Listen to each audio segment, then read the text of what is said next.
Okay. Good evening, everyone, and welcome to Beneath the Waves, episode 10, our final episode of the series. And myself and Dave were reflecting during the week that we started off 10 weeks ago with a mission to support as many leaders in education as we could through COVID. And it's become a real journey and a real community of those that have joined us over those 10 weeks.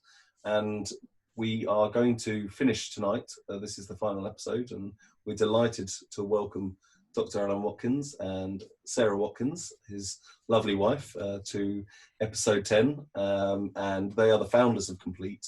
And so much of the theory that myself and Dave have been speaking through over the last 10 weeks is Complete's work and how they have generously supported Shaftesbury in making us the leadership team that we are as well. So first of all, I want to start with taking forward Katie's gratitude in her breathing to start tonight's show with a lot of gratitude for our co-hosts this evening.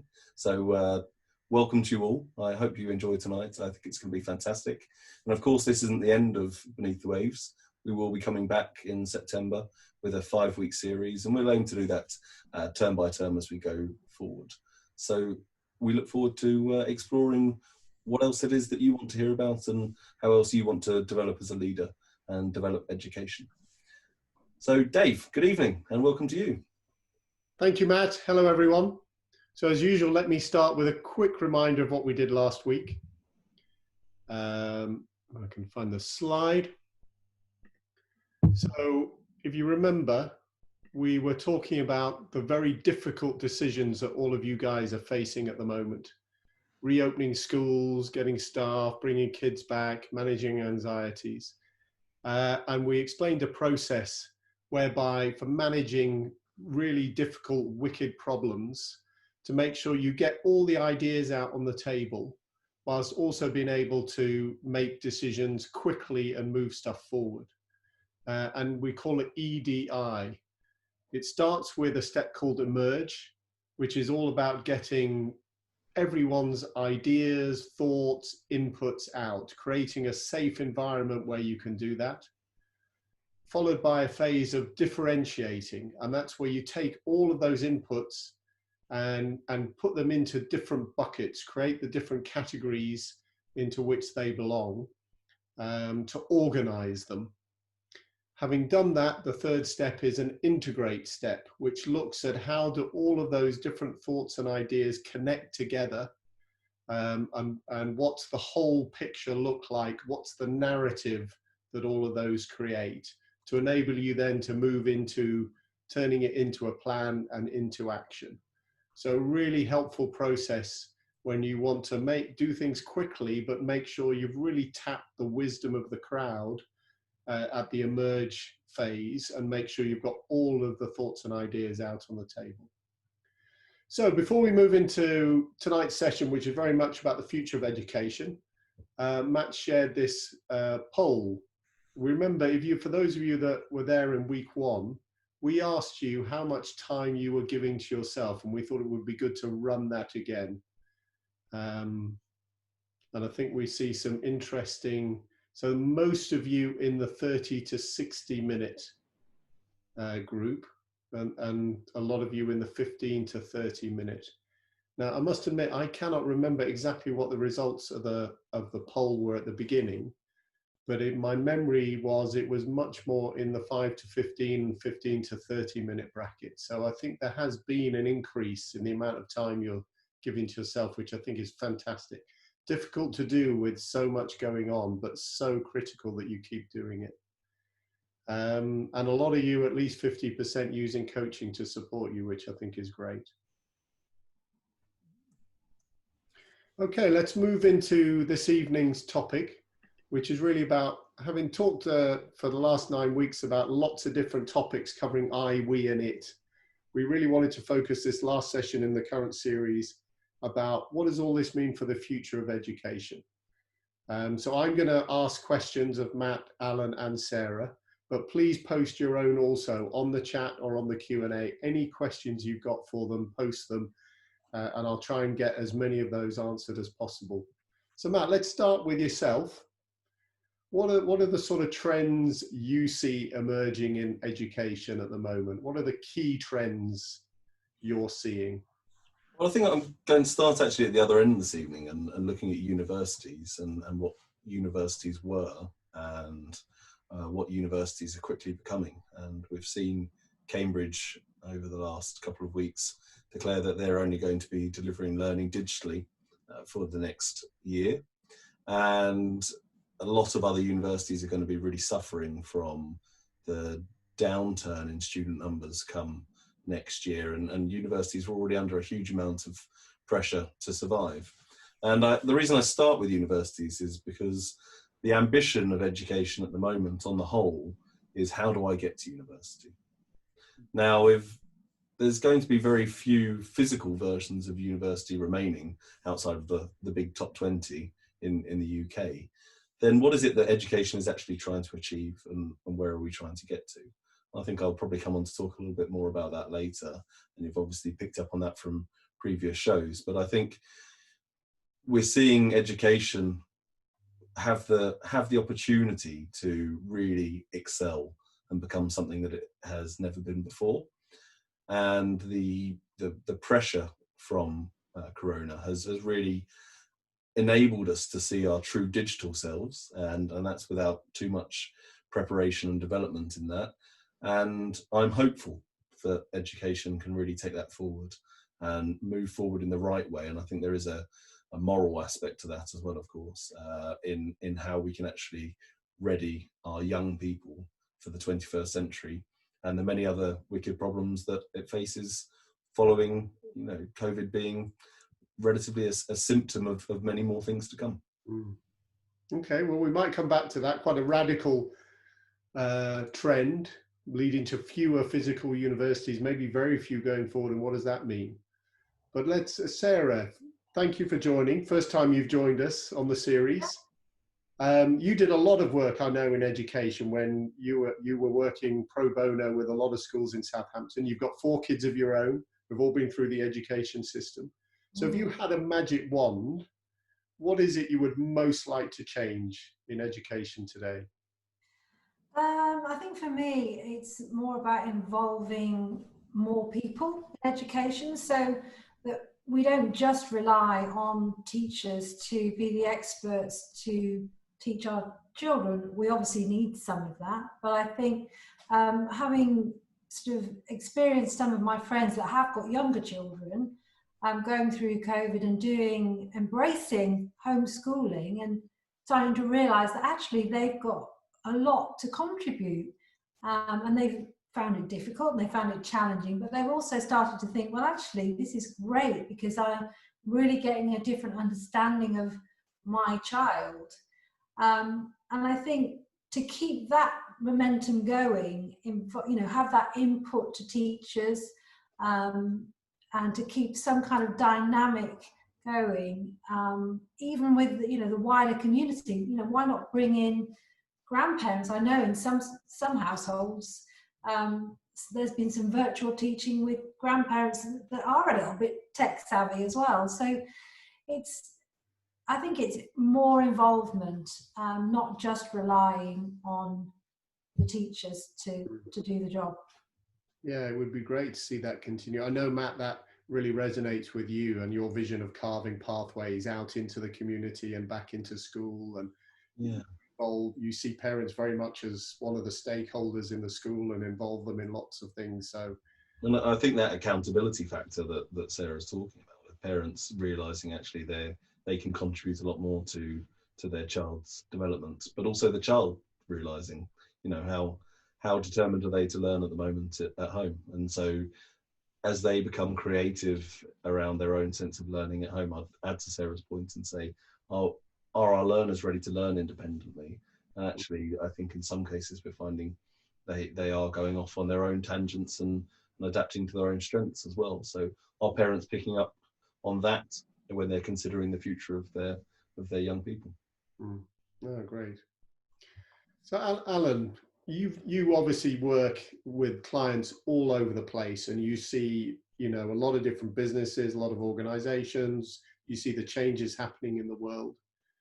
Do you think our education system is preparing people well enough for the world that is out there today and the world of tomorrow? It's a really tough question. I think it will be difficult to, because the world is changing at such an incredible pace. And I think over these seminars, the two of you have been covering some of that complexity. And the only way to flourish is if we learn to change ourselves faster than the world is changing. So I think education has to change, a lot. And picking up something that Sarah said, like if the entire community can fall back in love with education, that would be a great thing. Parents, grandparents, teachers, all of us. If we can all become a bit more curious, if we can have that passion for not only learning, the acquisition of skills, knowledge, experience, but also the application of that learning to change ourselves, to develop as human beings. And so if we can fall back in love with that, that would be a radical shift. Everybody falls back in love with education. Everybody becomes much more curious about how we can change ourselves and change our world for the better. Then I think we'll be in a very different place. So I think that's the opportunity for the educational sector right now, is to ignite that love of learning and that love of development in the entire community. And I think, ironically, COVID has done us a favor in many ways to connect people with the possibility of that. So I think there's a big change agenda coming, not just at universities, at every level, but in society. So, I sort of see education, not just in the formal part of education, but the whole of society. So I think it's a problem not limited to schools, it's a problem of our society. And if we can find that love for our own evolution and the evolution of those around us, then we'll be in a very different place. Yeah. No, and Sarah, as you said, the experience of parents over the last 2-3 months of seeing how difficult it is and experimenting with their own techniques. But Matt, taking that theme of developing a love of learning and that curiosity, what would it take to do that? What are the changes needed if that's what we want to see flourishing in the future? Well, I think this narrow system that's been spoken around many, many times, and the narrow system is a one-track design of strengths, and we're fortunate enough to work with some very diverse young people in our special needs setting, and therefore cognitive strength in the typical intelligence sense of IQ is not always the strength in which they really prosper. So we have some amazingly humble, sort of real lack of ego young people that we work with. We see people with fantastic value systems, despite their troubles and challenges that they've faced in their own life, really willing to still take on the world and show that self-determination. So I think what we're looking at is a much more organic system, and moving away from that industrial model that has been spoken around so many times, and actually looking at, are we providing the social nutrients for our young people? Are they having the opportunity to develop those connections to those around them and the world around them, particularly with the pressures on the world as it faces so many challenges around global warming, etc. But are we actually allowing the individual strength development of our young people? And that's something that we've been endeavouring to do at Shaftesbury for the past 3 years, is seek new opportunities and provide those environmental structures that actually allow the organic growth. So we're not just growing one plant, we're growing a whole ecosystem of plants, and therefore different outcomes and different journeys that they will go on. But essentially it's a collective journey, and one will support the other in the long term and keep providing those nutrients. So I think that organic approach to where we're actually getting our students to is the real key for me. And if they're given the autonomy to do that, they will fall back in love with their learning. And if parents are given the relatedness and ownership over that, they will fall back in love with that learning. And if teachers are given the opportunity to be creative and really flourish, they will fall back in love with their learning. And essentially we have the key stakeholders of the education system, as I know Alan was saying, obviously the broader sense as well. So we've got to include employers and business into that. But I think it's that opportunity to really see that independent version of growth and those individual outcomes really come to the fore, and just be willing to let that happen. You know, remove those shackles that the education system currently is, and the linear version that it provides, really. Yeah. How do you see it, Sarah? I mean, you see a lot of recruits a lot of young people into the business, young and hungry. Do you feel they're ready for what is facing them? Again, are they equipped and ready and capable, or are there more things that our education system should be preparing them for? It's interesting, isn't it? I think they come to us with a lot of skills. And if I think about, some of the IT and the technical stuff, they, obviously well versed in that. I was just reflecting on what you're saying, Matt, about this organic the need for learning. And one of our children is autistic, as you know, and part of the way that he was educated was through meaningful learning. So he would be taught fractions, for example, by chopping a piece of wood in half. And then that piece of wood would be taken and used somewhere in his environment. They had chickens, and he would go and count the eggs, and then the eggs would be taken to make a cake. And so I think that some of the sort of pragmatism of learning is joining up the dots, I guess, between the I, we, and the it. So the young people that we have are very skilled, very bright, intelligent. They've gone through the system well. Where the challenges come for them is in their own development, because we've boxed them into this system that they've gone through, and they've done very well.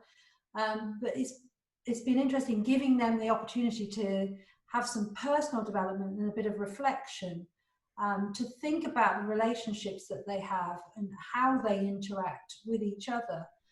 It's something that we're having to teach that. Certainly that's been the case, and that's been where the challenge has been for us, is that these skills have not been taught in school. And certainly that, some of them come with natural emotional management skills, but some of them needed a bit more support with that. So I think that's where I think the challenge lies. And that fits nicely with what you were talking about very eloquently the other week, Matt. The work you've done on creating a project-based curriculum, which does exactly that. Students choose their own projects that they feel passionate about, and they learn through those very practical things that they're doing. I mean, how far would you go with this then? So, we had no GCSEs or A-levels this year. There's even talk they might not exist this year. Should we scrap them forever? Should we get rid of exams and the whole sort of forcing people through an exam system, or is there still a role for that? How far would you, what does an organic education system look like in practice? I'll throw that out to the three of you, whoever wants to sort of jump in on that one. Alan, yeah, go for it. No, I was just keen, given Matt's horticultural metaphor, I would consider myself therefore the manure in that metaphor. So I thought I'd throw a little silage on the conversation. I think it's when you're trying to do an exam, what's the intention of the exam? To prove that I've made progress, that I know something. And look, I've got a piece of paper and I've got a grade and I've come to this level of capability. But why is that necessary? If progress is what we're really after, there's lots of different ways of measuring that progress. And I think for me, it's less about what you know rather than how you come to know it. And I think certainly in an accelerating world, you know, if we can be a little less obsessed with pouring information in, and, you know, how do kids use information? How do they access information? How can they understand information? How can they make meaning? And if we can quantify, which is it's entirely possible, to look at the sophistication of their meaning making as an employer, that's sort of more important. So am I, you know, recruiting? So we talked about some of the youngsters we recruited into our business.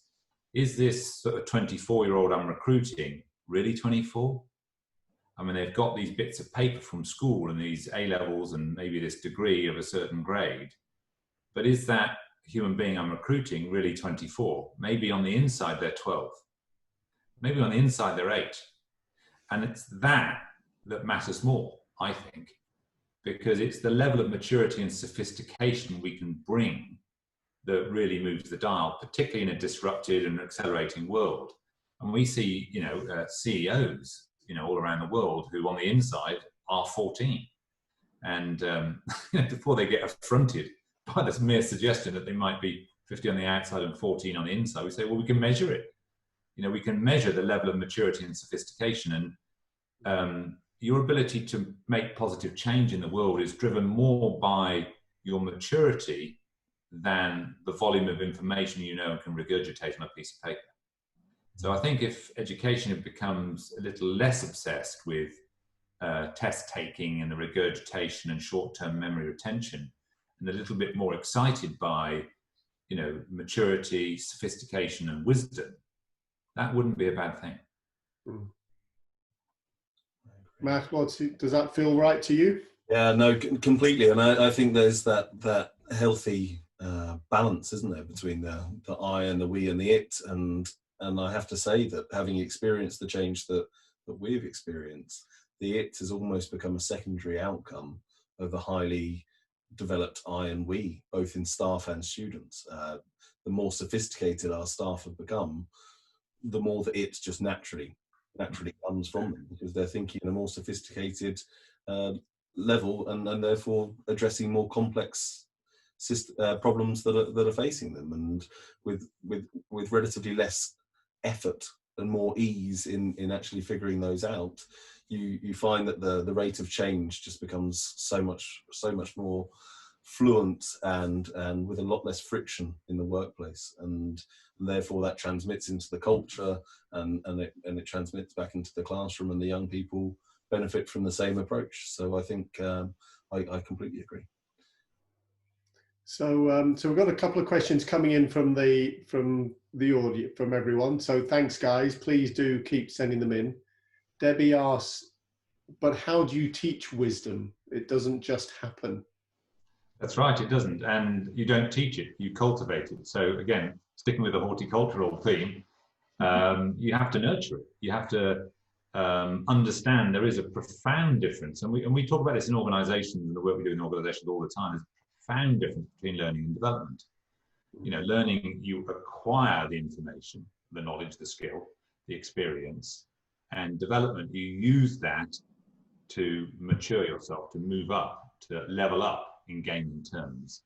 And it's the leveling up that cultivates the greater level of wisdom. And so there is plenty of, as you both know, there are plenty of ways you can quantify that leveling up, moving up a level.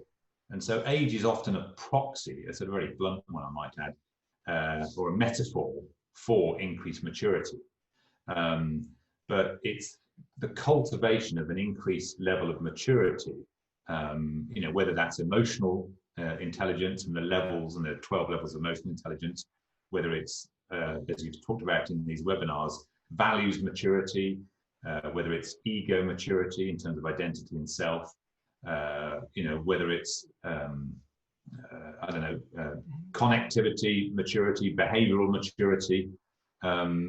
You can cultivate wisdom in all of those lines, or multiple intelligence, use Gardner stuff, lines of development. You can cultivate greater wisdom. So you can't, it's not teaching it, it's cultivating it. And the curiosity that goes with that, and the love of learning. Yeah, well, that's the rocket fuel. Like, you know, if you're not curious, it's difficult to make much progress. I mean, yeah. I think that's where it ties in, Dave, as you always know. I'll come back to the Bible of self-determination theory in that sense of what are those conditions? How are we facilitating that competence, autonomy, and relatedness in what it is that the environment provides for the psychological needs of all of the I was going to say gardeners within it, but I suppose they're more trees. Yeah, and you talk a lot about the intrinsic motivation you try and create in all of your students. Okay, we have a question here from Nick. Sarah, for you. So how do we get industries and other domains to engage with an organic education and not an exam-driven system? Yeah, that's a challenge, isn't it? I mean, I think schools try to do this, and it's difficult. They, try and get work experience to happen. Most parents work in these industries, so I think the more we can engage parents that work in these industries to engage in a more real way, projects, sponsorship, those are some of the traditional things that you would see. But I think it's about getting that sense of joint excitement about something. So it's not just a project just for the sake of doing a project, it's a project because it's going to make a difference, and it's going to have an impact. I think probably it'll work best if it's really community based, and it has an immediate impact on that local environment. It's difficult. It's a challenge for all of us. Coming from the industry side, because how do we get industries to engage in that? I mean, Jack Ma, who's the CEO of Alibaba, spoke very beautifully about this, mainly because many industries, talk about the war on talent, is they're realizing that they're not getting out of schools or the educational system what they need anymore. And so I think that's driving industries to pay much more attention to the educational system, which is a good thing. So we equip our children for the life they're likely to lead, and the careers they're likely to have to develop.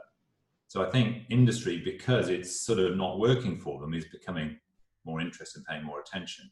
So I think we need to fan the flames of that, and really, as I say, it's a whole society issue. It's a wicked problem of society, not just of schools or of universities or of industry. And so we've got to start, almost having a kind of societal review of, we've got to connect all of this together. We've got to connect, companies and organizations with universities, with schools in a much more intimate embrace. One that's focused on wisdom and development, not just on learning and test taking. Yes. And it's a shared framework, isn't it? It's having this I, we, and it framework, and saying, actually, look, this it is not the be all and end all. And you're seeing that in industry already change. Essentially, businesses starting to become far more green in their value system and innovate, particularly of late, mid-COVID, people have been innovating all over the place.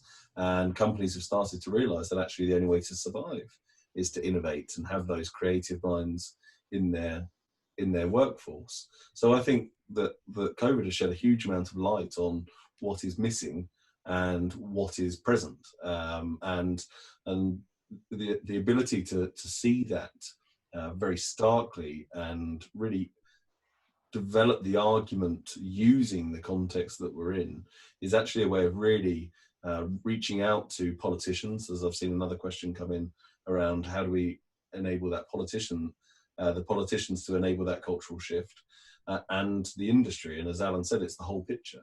How do we get everyone to wake up and realise that actually that there is more to learning and education than English and maths and that narrowing, and actually to serve society and to serve on a more global connection that we're currently looking at. We've got to understand that framework. So by us starting something like this within education, Dave, it's a real call to action of those who are attending to actually go out and say, okay, how am I going to put I, we, and it into my school development plan this year? how am I going to start proving to people that the more we focus on the I and the we, the more naturally that it will come. Yeah. And it's a collective approach. And I think some of the greatest movements in history have been a collective approach of not one person taking the lead, not awaiting that one enlightened politician to suddenly wake up and realise. It's actually about a collective movement. And therefore, how do we collectively start to move and move the dial on what education is for us? And to your earlier point on the changes that are coming for universities, how do you see this affecting further education? I mean, it sounds like maybe we're talking about a system where actually it's about continuous development and education throughout your whole life, rather than these hard stages of GCSEs, A-levels, degree, or apprenticeship, or whatever it is. I mean, how do you see that going forward? Well, I think one of the great advantages is that it's digital and therefore it's flexible. So I think learning is going to be taken up alongside employment, to be honest. You know, rates of cost, we'll see when it comes to the moral decisions around what the rate can be of a digital delivery. But essentially, I think lots of young people will be working full-time jobs and learning as they go. And the flexibility to do that in the evenings and certainly sort of part-time learning creates a whole new way of looking at progress and actually integrating what it is that you're learning. So building on Sarah's point around meaningful learning, if you're in a career that you actually are wanting to pursue and you see as a calling, and you've certainly had the value development at school to have a better realization of what it is that you actually want to achieve, then you can actually build in your learning to your day-to-day work, and therefore what you're learning in the evening has a relevance to your life, as opposed to, yes, maybe I'll do that one day. And so I think obviously there's different models for different industries, but to me that digital flexibility is a huge opportunities for businesses to really see into that way of developing their talent. So the picture you all paint is really of quite a radically different future. Do you think is there the will and the momentum to make that happen? Are there enough people out there who you're talking to who share these views, who want to make a change? I think I'm ever hopeful. When we ran the schools project back in 2008 in Southampton, there was very little understanding of emotional intelligence. Nobody really even understood what emotional literacy was, and this is in schools.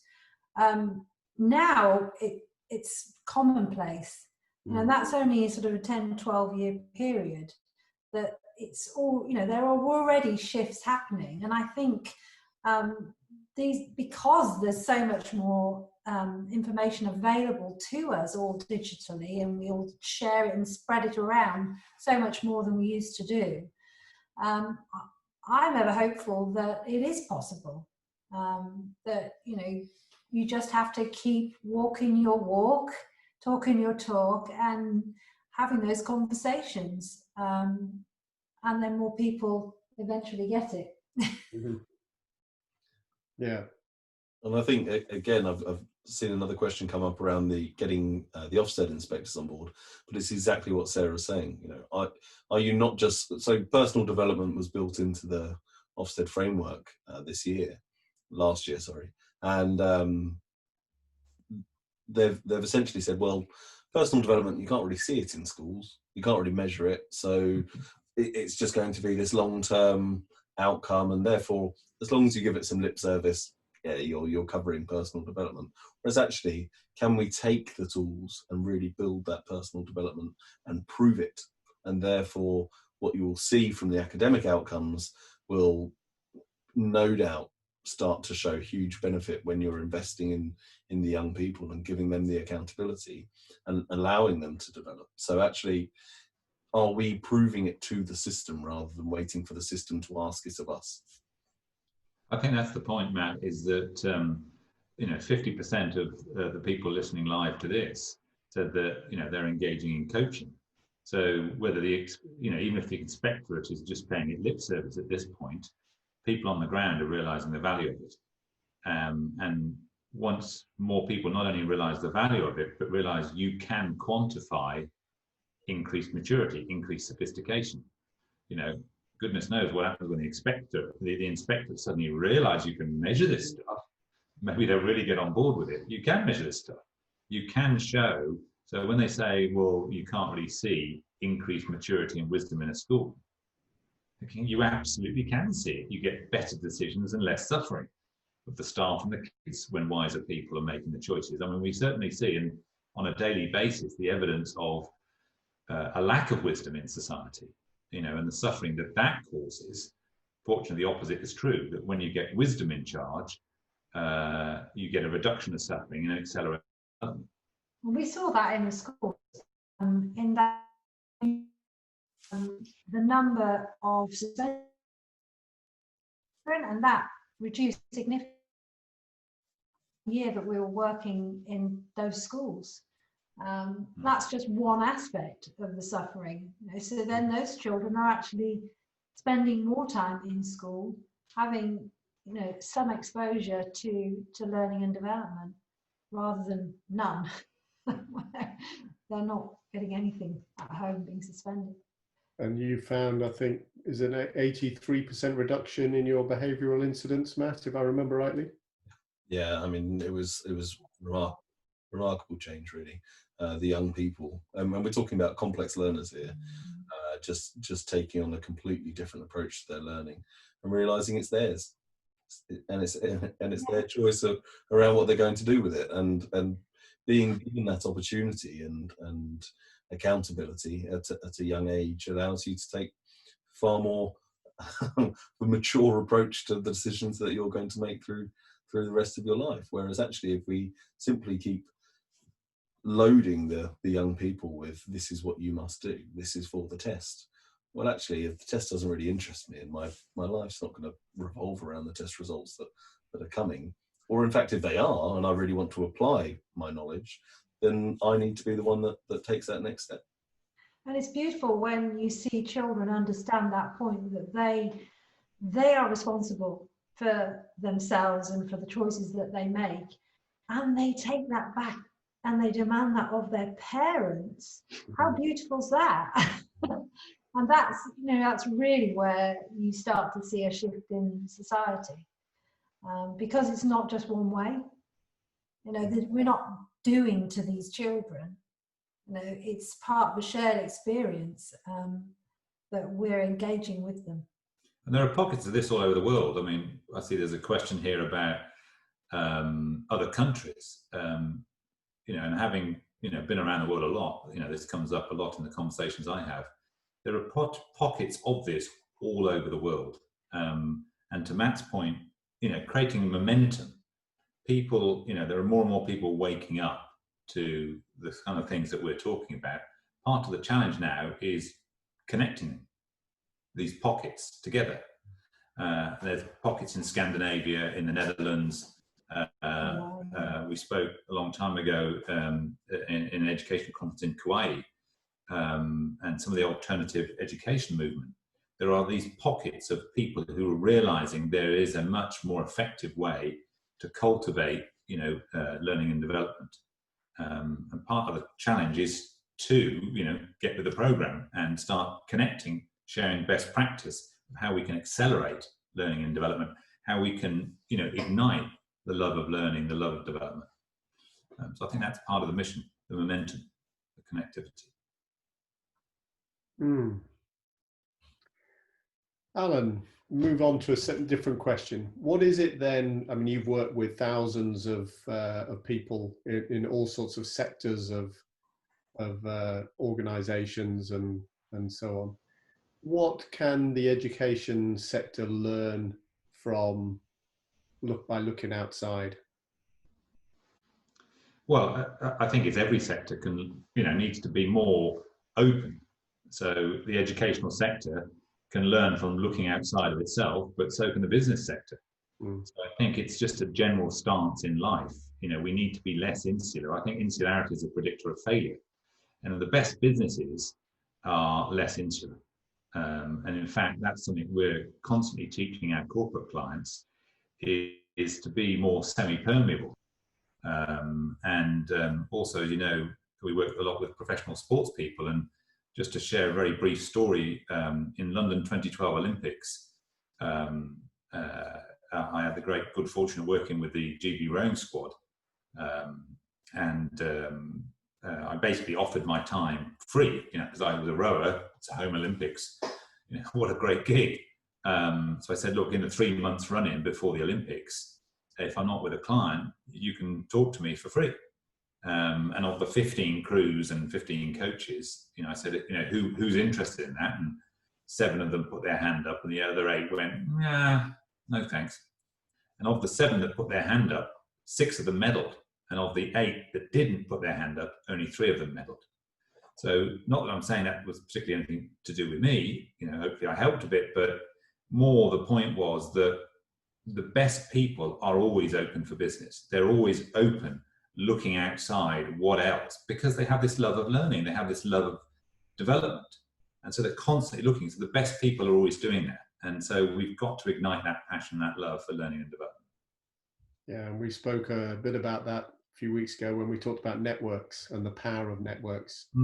We're moving from vertical organizations to horizontal ways of operating. Yeah. Okay, any more questions from anyone out there? I see a note about dream building, which I'd like to say something about. It's interesting, isn't it? In school, I remember certainly when I was in school looking out the window quite a bit and getting told off. Getting told, stop daydreaming, Watkins. But actually, it's a really important thing to do. In fact, I was writing something earlier today in one of the books I'm doing about in corporations. It's not seen as valid to daydream, or to dream. That's sort of seen as invalid. Because how do you quantify that? But actually, if we don't start to dream, if we don't start to wonder, if we're not a bit curious and we don't start to let our minds run, how do we develop our minds?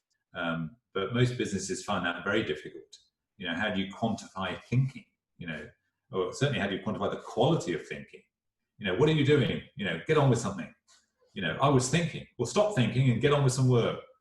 So we've got to sort of reset some of these ideas. That dream building and dreaming, is core to innovation. And we're going to need to innovate our way out of some of these wicked problems we've created. So again, we need to start to think about these things a bit differently. Think about dreaming differently, think about innovation differently, think about development differently, think about education differently. And if we do that, I think there's a real chance. If we don't do it, who knows what will happen.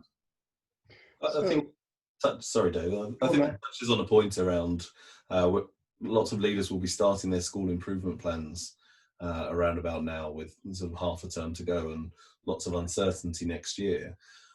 I know you've written on other ways of making decisions now around crowdocracy and then holorocracy. And could you perhaps just give our listeners a little flavour around what they might think around giving people the individual expertise as opposed to the hippo effect, the highest paid person in the room making that decision. So how is that able to come to life in schools? Obviously, I've got some. Crowdocracy is the book if the people want to understand how to do this in a school or in any context, frankly. Most systems, certainly businesses, operate in one or two ways. Autocratically, where the boss makes the decision. So we have a debate, and then the boss overrules. I've heard you. The answer's X. That's autocracy. And that was the best system that there was in the world. In the time of kings and queens. And then it gradually evolved to a sort of co-leadership, mum and dad, or the CEO and the CFO, or the head and the deputy head in a school system. So you get a co-leadership, a sort of king and the queen, if you like. It used to just be the king, or usually, unfortunately, it was just the king. Very rarely the queen, but usually just the king that would make all the calls. That was autocracy. And then this sort of co-leadership model of mum and dad. But the trouble with that is it creates courtiers who are trying to drive a wedge between mum and dad. And you'll see this with kids trying to drive a wedge between the head and the deputy head, or the maths teacher and the English teacher, whatever it is. And then democracy emerged. So, most systems now operate either autocratically or democratically, where we have a vote. And the trouble with democracy is, if you've got 10 people and 6 vote for the motion and 4 vote against, is it bakes in dissent. So it puts people permanently offside. And they spend all their time trying to win the swing vote, so they become the 6. So, I hate the politics in this organisation. Well, that's because you set it up democratically, and democracy has some real downsides. But it was brilliant for 300 or 400 years, but it's clearly past its sell-by date. Now, fortunately, there are things beyond democracy. There's sociocracy, then holacracy, then crowdocracy. Crowdocracy is how do you get everybody aligned at scale. So holacracy is a 10-0, crowdocracy is a 10,000-0. It just requires a different type of process. So it's the alignment on a large scale of everybody. And it's really a way of unlocking the wisdom of the crowd. So the debate runs very, very differently. And again, you can read the details in the book. But it's possible to do that in a school. And wow, it's way more engaging. And I remember running a session like that in the Houses of Parliament one time. And even people who were massively opposed, when they were having this kind of different type of conversation, somebody came out with something from left field, and even the naysayers recognized the wisdom of it. So when the wisdom emerged, even the naysayers went, actually, that's a really good idea. So if you change the nature of the debate, and in changing the nature of the debate, you bubble up the wisdom in which everybody can feel that they're part of. Nobody dominates. And, that's a crowdocratic process. So it's possible to run that in schools. It's way more engaging. It gets way better answers than democracy. So, Alan and Sarah, one final question just to wrap up. Given, I know you did in the 2000, 2008, I think, Sarah, you mentioned you did a lot of work in schools around Southampton, but less in the more recent years. And are now starting to get more involved in supporting school like Shaftesbury High School and others, hopefully. But what are your plays? Is this an area? It's clearly an area you feel passionate about. Is this an area you would like the company to be more involved in, working with the education sector going forward? Oh, absolutely. I think the challenge we had back, 10, 12 years ago was funding. What's been interesting is that the whole funding model in education has changed. And so, you have all these academies that have their own budgets, they control their own purse strings. So, I think now we have a real opportunity for, people to really start to make an input in a way that they choose in their academies or their schools, in a way that we couldn't help them with because they were so restricted by the bureaucracy of the system that they were in. So I think... Yeah, I might add that one of the reasons, it's often ironic, you're sitting in front of a 55-year-old man, and unfortunately it's usually a man, not a woman, teaching them some skills and thinking, my God, why didn't you learn this when you were 8? I mean, you should have. This is embarrassing. I'm having to teach you this stuff. You're 55. Grow up. And it wasn't taught, and it's sort of strange that. And so I'm hugely passionate. We've got to get this stuff going in schools. Children are our future, to paraphrase some singer some point of time said that. Well, we've got another one here on the Some Say That I'm a Dreamer, but I'm not the only one. I thought that was very good, Simon. You can join us for our sing-along after tonight's show.